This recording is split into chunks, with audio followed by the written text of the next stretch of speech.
Hello, I'd like to share some information with you today in regards to building social bonds. This information is coming today from the National Institute of Health. So, connections that can promote well being. Strong, healthy relationships can be of important factor in an individual's lives. Social ties with family members, friends, neighbors, co-workers, and others can impact your emotional, mental, and even physical well-being.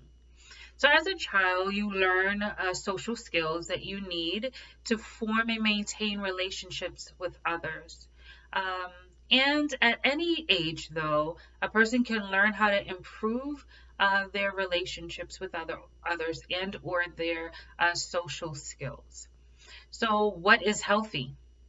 Every relationship exists on a spectrum from healthy to unhealthy to abusive. One sign of a healthy relationship is feeling good about yourself around your partner, that family member, and or your friend. You feel safe, talking about how you feel, listening to one another. You feel valued and trust the other person, and vice versa. It is normal for individuals, for people to disagree with one another. Conflicts, though, should not turn into personal attacks. In a healthy relationship, you can disagree without hurting the other person and making decisions together. If you grew up in a family with or have encounters, experiences with abusive relationships, it may be a little more difficult as an adult to know what a healthy one is. So, abuse may feel normal or is normalized to the individual. There are several kinds of abuse, including physical, sexual, and verbal and or emotional abuse. Hurting an individual with words, neglect, and or withholding affection are examples of verbal or emotional abuse. In an unhealthy or abusive relationship, the individual may blame you for feeling bad about something that you did or said or didn't do or say, putting you down, diminishing your thoughts, your feelings, keeps the individual in control a lot of the times. Um, and healthy relationships, however, if you are able to tell your partner that they said something that may have affected you or hurt your feelings, they may feel bad for hurting you and will try not to do that again.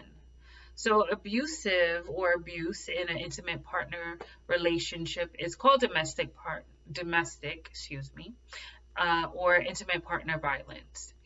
This type of violence includes a pattern of behaviors used by a person to maintain power and control over another that they are living with, married to, dating, getting to know, or in the past. A pattern means that it is an occurrence that has happened over and over and or repeatedly. So, uh, social ties and protecting those. So we're going to talk a little bit about family structures, just a little. So a family that functions well is central to a child's development.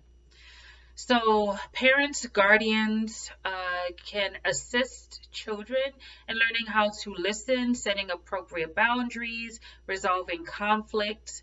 Parents, guardians also assist with teaching children by example, learned behaviors, how to consider other people's feelings and act in ways to benefit others. So secure emotional bonds help children and teens develop trust and self-esteem. They can turn a venture out of a family to form other social connections like healthy friendships and relationships. So in turn, healthy friendships reduce the risk of a child becoming emotionally distressed or engaging in antisocial behaviors.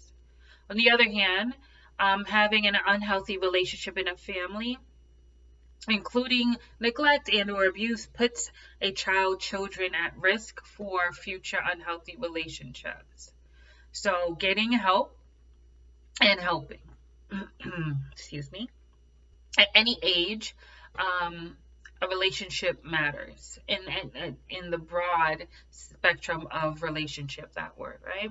Having healthy relationships with others starts with liking yourself, learning what makes you happy, treating yourself well.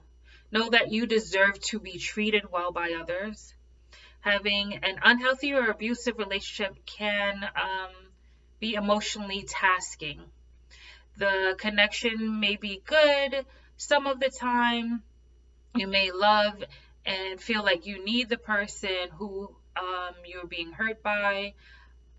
After their abuse, you may feel like you don't deserve it to be in a healthy, loving relationship.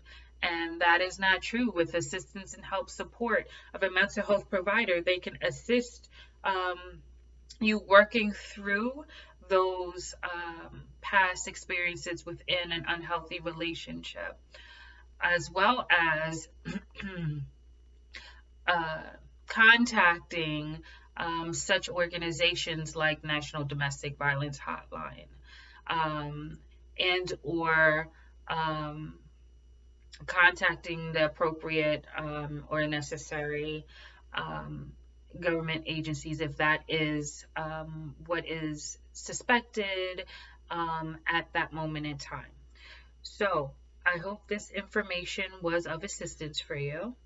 And again, I encourage you to seek the help, the support of a mental health provider, whether that is a psychiatrist, a psychologist, a nurse practitioner, a licensed clinical social worker, a licensed mastered social worker, a licensed clinical practicing counselor, licensed generalist or generalized, I think it's generalist, counselor, someone that is certified as well as has been trained in different modalities that can assist identify some maladaptive behaviors, identify some triggers, identify ways in which your experiences have affected you, and assist you in working through those